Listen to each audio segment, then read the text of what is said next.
இடத்துல இருக்கக்கூடிய கிளையெல்லாம் வந்துட்டு பாருங்க, சின்ன சின்ன கிளையெல்லாம் வந்துட்டு புரிஞ்சு போயிடுச்சு. ஐயப்பா.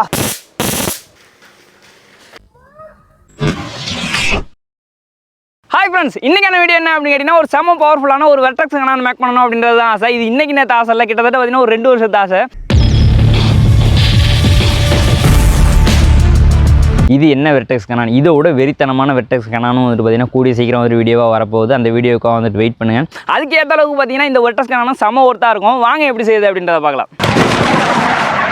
இதுக்கு நம்மளுக்கு ஃபஸ்ட்டு தேவையானது என்ன அப்படின்னா, நீங்கள் இப்போ பார்க்குறீங்களா இந்த மாதிரி கோன் ஷேப்பில் ஒரு பாட்டு வந்துட்டு தேவை. இதை செய்கிறது தான் பார்த்தீங்கன்னா ரொம்ப வந்துட்டு கஷ்டம். அதனால் பார்த்தீங்கன்னா ஃபஸ்ட் எடுக்கும் அதை செஞ்சிடலாம், வரல அப்படின்னா வீடியோத்தோட ட்ராப் பண்ணிக்கலாம் அப்படிங்கிறதான் பிளான். அதுக்காக பார்த்தீங்கன்னா ஒரு 16 கேஜில் இருக்கக்கூடிய மெட்டல் ஷீட் வந்து எடுத்து வச்சிருக்கேன். இந்த ஷீட்டை தான் நம்ம கோணம் வந்துட்டு மாற்றணும். இந்த ஷீட்டில் இந்த இடத்துல பார்த்தீங்கன்னா ஒரு 88 mm, அதே போல் பார்த்தீங்கன்னா இந்த சைடில் வந்துட்டு ஒரு 18 mm வச்சுட்டு மார்க் பண்ணியிருக்கேன். இடையில உள்ள கோட்டை வந்துட்டு நீங்கள் பார்த்தீங்கன்னா தெரியும் எப்படி பண்ணியிருக்கோம் அப்படின்றது. இப்போ நம்ம மார்க் பண்ணியிருக்கோம் இல்லையா, அந்த இடத்த அப்படியே கட் பண்ணி வந்துட்டு தனியாக எடுத்துக்கலாம்.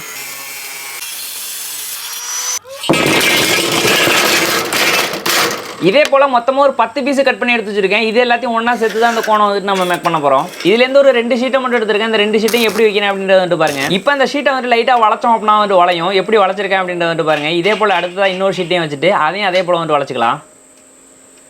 இப்போ நான் இதே மாதிரி ஒரு 5 ஷீட்டை மட்டும் வச்சு எழுது பண்ணியிருக்கேன். இப்போ நம்மளுக்கு பாதி கோணம் வந்துட்டு கிடச்சிருச்சு. இதே போல் இன்னொரு பார்ட்டும் வந்துட்டு ரெடி பண்ணிக்கலாம். இப்போ இந்த 2 பார்ட்டையும் ஒன்றா சேர்த்து வெல்டு பண்ணோம் அப்படின்னா நம்மளுக்கு ஒரு கோன் கிடச்சிரும். அதுக்கு முன்னாடி இந்த கேப் இருக்குது பார்த்தீங்களா, அதை வந்துட்டு ஃபுல்லாக நம்ம வெல்டு பண்ணி எடுத்துக்கலாம். அவ்வளோதான். இப்போ இந்த 2 பார்ட்டையும் ஒன்றா சேர்த்து வந்துட்டு வெல்டு பண்ண வேண்டியதான். கொஞ்சம் மேட்ச் ஆகாமல் இருக்குது, அதை லைட்டாக அழுத்தி பிடிச்சி வெல்டு பண்ணோம் அப்படின்னா வெல்டு பண்ணி முடிச்சிடலாம்.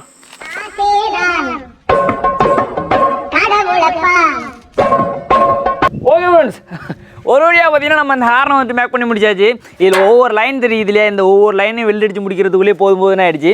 அதுலேயும் நம்ம வெல்டு அடிச்சோம் இல்லையா, அந்த ட்ரெயிலர் சின்ன சின்னதாக பார்த்தீங்கன்னா ஓட்ட இருந்துச்சு. அதனால பார்த்தீங்கன்னா மேலே வந்துட்டு சிலிக்கான் வச்சுட்டு ஒட்டியிருக்கேன். அடுத்ததான் நம்ம கேஸை வெடிக்க வைக்கிறது மூலமாக தான் நம்ம வெர்டெக்ஸை வந்து கிரியேட் பண்ண போகிறோம். அந்த கேஸ் வந்துட்டு வெடிக்கிறதுக்கான இடம் இருக்குது பார்த்தீங்களா, அதை வந்துட்டு செய்யணும். இது எப்படி இருக்குது அப்படின்றத நீங்கள் பார்த்தீங்க அப்படின்னாலே தெரியும். ஒரு 4-5 பைப்பு இந்த இடத்துல பார்த்தீங்கன்னா கட் பண்ணி கிராஸாக வச்சுட்டு நம்ம வெல்டு அடிச்சிருக்கோம். இந்த சைடில் பார்த்தீங்கன்னா நம்மளுக்கு ஒரு 50 mm டயா வரும். அதாவது நம்மளோட கோனில் வந்து ஃபிக்ஸ் பண்ணுற மாதிரி உங்களுக்கு புரியும்னு நினைக்கிறேன். இந்த சைடை வந்துட்டு நம்ம க்ளோஸ் பண்ணியிருக்கோம். இதில் பார்த்தீங்கன்னா 2 இடத்துல ஓட்ட போட்டு வச்சிருக்கேன். இதில் ஒன்றில் பார்த்தீங்கன்னா நம்ம கேஸ் உள்ளார கொடுக்க போகிறோம். இன்னொரு இடத்துல பார்த்தீங்கன்னா நம்ம ஸ்பார்க் ப்ளக் வச்சு அந்த கேஸ் வந்துட்டு பற்ற வைக்க போகிறோம். இப்போ என்ன பண்ணுறேன்னா 2 நெட் எடுத்து வச்சிருக்கேன். இந்த 2 நெட்டையும் இந்த ஓட்டைக்கு மேலே வச்சுட்டு வெல்டு பண்ணிக்கலாம். இப்போ நம்மளுக்கு இந்த பார்ட் வந்து ரெடி ஆகிடுச்சு. இது என்ன பண்ணுறோம் அப்படின்னா, இந்த ஓப்பனிங் இருக்கு இல்லையா, இது என்ன பண்ணணும்னா இந்த ஹார்னோட இந்த ஓப்பனிங் இருக்குது பார்த்தீங்களா, சின்ன ஓப்பனிங், அதில் வச்சுட்டு வெல்டு அடிக்கணும். அதுக்கேற்ற மாதிரி தான் இந்த சைஸ் வந்துட்டு வச்சுருக்கோம். கரெக்டாக வந்துட்டு பார்த்தீங்கன்னா ஷீட் ஆகுது. அப்படி சுற்றி நம்ம வெல்டு அடிச்சிடலாம்.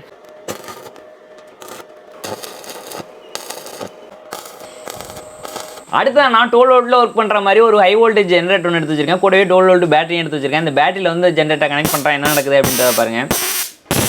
இதில் நம்ம கை வச்சோம் அப்படின்னு வச்சுங்களேன், நம்ம உடம்பே போட்டு உலுக்கி எடுத்துரும், அந்தளவுக்கு பவராக இருக்கும்.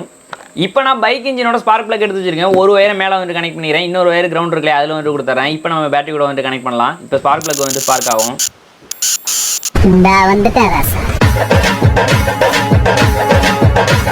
ஓகே ஃப்ரெண்ட்ஸ், ஒரு வழியாக பார்த்தீங்கன்னா நம்மளோட வெர்டெக்ஸ் கேனானுக்கான மொத்த ஒர்க்குமே வந்துட்டு கம்ப்ளீட் ஆகிடுச்சு. இந்த கேனானை பார்க்குறதுக்கே பார்த்தீங்கன்னா எனக்கே வந்து செம விகாரமாக இருங்க, எந்தளவுக்கு ஒர்க் பண்ண போகுது அப்படின்றது வந்துட்டு தெரியல. அது மட்டும் இல்லாமல் இந்த கேனானை வந்து ஃபிக்ஸ் பண்ணுறதுக்கு ஏற்ற மாதிரி ஒரு ஸ்டாண்டுமே வந்துட்டு மேக் பண்ணியிருக்கேன். அதில் வந்துட்டு வச்சுக்கலாம்.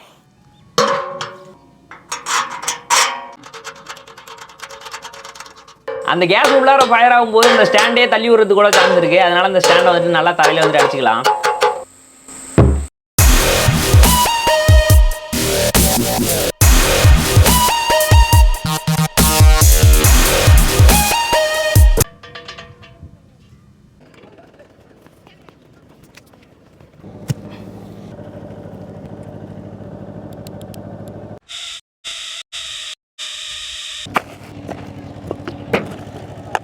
ஓகே ஃப்ரெண்ட்ஸ், நம்ம இப்போ அசிட்லின் கேஸை வந்துட்டு தயாரிக்க போகிறோம். அதை பார்த்தீங்கன்னா ரொம்ப பெரிய விஷயம்லாம் கிடையாது, சிம்பிளான மேட்டர் தான். உங்களுக்கே வந்துட்டு தெரிஞ்சிருக்கும்.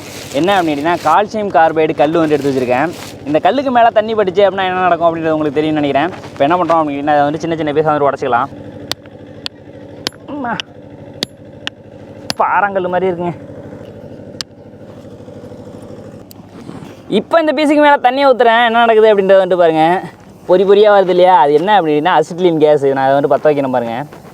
ஐயப்பா, இந்த மாதிரி நம்மளுக்கு வெளியில் வர கேஸை வந்து ப்ராப்பராக எடுக்கிறதுக்காக பார்த்தீங்கன்னா ஒரு செட்டப் வந்து பண்ணியிருக்கேன். ஒன்றும் இல்லை, பிவிசி பைப்பில் இந்த சைடில் எண்டு கேப் போட்டிருக்கேன், இந்த சைடில் ஒரு எண்டு கேப் போட்டு அதில் பார்த்தீங்கன்னா ஓஸை கனெக்ட் பண்ணி வந்து வெளியில் எடுத்துருக்கேன்.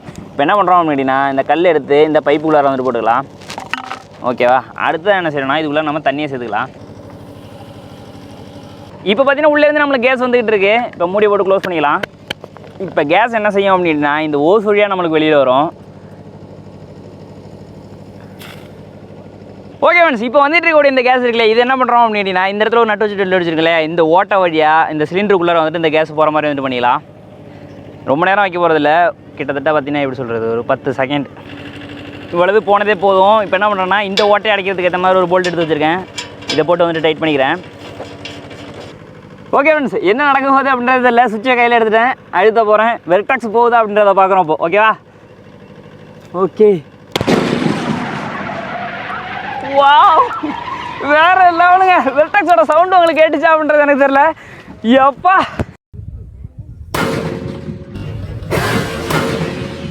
ரெடியா?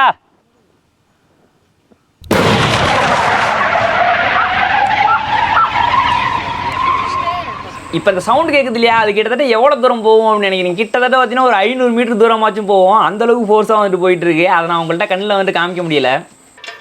ஓகே ஃப்ரெண்ட்ஸ், அடுத்த நம்மளோட வெர்டெக்ஸ் என்னன்னா அங்கே இருக்கக்கூடிய மரத்தழையெல்லாம் இருக்கு இல்லையா, அதுக்கு மேலே வந்துட்டு அடிக்க போகிறோம். அந்த வெர்டெக்ஸ் போய்ட்டு எந்த அளவுக்கு வேகமாக அடிக்குது அப்படின்றதான் பார்க்க போகிறோம். அப்படியே ஆப்போசிட்டில் நம்மளோட கோபுரம் இருக்குது, அதுக்கு என்ன ஆகுது அப்படின்றது தெரியல. வாங்க ட்ரை பண்ணிடுவோம். பா, கோபுரவுக்கு மேலே தாங்க அடிச்சிச்சு. என்ன அடிச்சு அப்படின்றது வேறு தெரியல. எப்பா, என்ன அடி! அது மட்டும் இல்லாமல் இந்த இடத்துல இருக்கக்கூடிய கிளையெல்லாம் வந்துட்டு பாருங்கள், சின்ன சின்ன கிளையெல்லாம் வந்துட்டு புரிஞ்சு போயிடுச்சு. 1 2 3. எப்பா, ஐயோ, அப்போனா எந்தளவுக்கு ஃபோர்ஸாக வந்துட்டு அது அடிக்குது அப்படின்றத வந்துட்டு பாருங்கள். கோபுரோவுக்கு என்ன அடிச்சுன்னு தெரியல, இங்கே தான் இருந்துச்சு. அதோட ஃபுட்டேஜ் எப்படி இருக்குது அப்படின்றதையும் பார்த்தலாம்.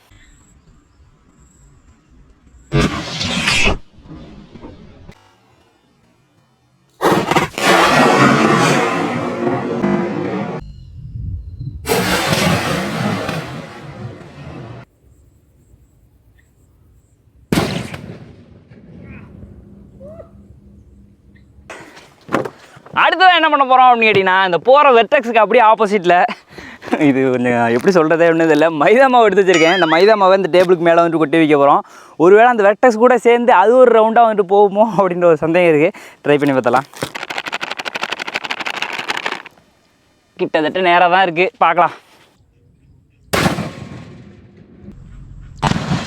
ஒரு விஷயத்தை நீங்கள் கவனிச்சிங்களா அப்படின்றது தெரியல, இந்த வெர்டெக்ஸ் அடிச்சதில் அந்த டேபிள் என்ன ஆட்டம் ஆடுது அப்படின்றத பாருங்களேன். ஃபைனலாக ஒரு ட்ரை என்ன அப்படின்னா, நம்மளோட கணானை வந்து மேல் பக்கமாக பார்த்த மாதிரி வச்சுருக்கேன். உள்ளார வந்துட்டு ஒன்று போட போகிறோம். என்ன அப்படின்னா, பார்ட்டியில் எல்லாம் அந்த பார்ட்டி பாப்பர் போடுறாங்கல்ல கேஸ் வச்சு, அதை மாதிரி நம்ம ட்ரை பண்ணி பார்க்கலாம். அப்படியே போட்டோன்னா உள்ளவே அடைச்சிக்கும். ஃபஸ்ட்டு மட்டும் என்ன பண்ணுறோன்னா, சின்ன ஒரு பால் மாதிரி ஊட்டிக்கிறேன். ஓகேங்க, இங்கே நினைக்கிது அந்த பால். பேக்கி பேலன்ஸ் வந்துட்டு உள்ளே ஓட்டிடலாம்.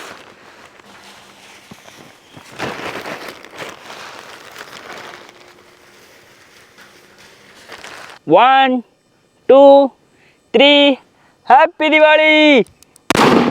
வாவ், வேற லெவலுங்க. யப்பா,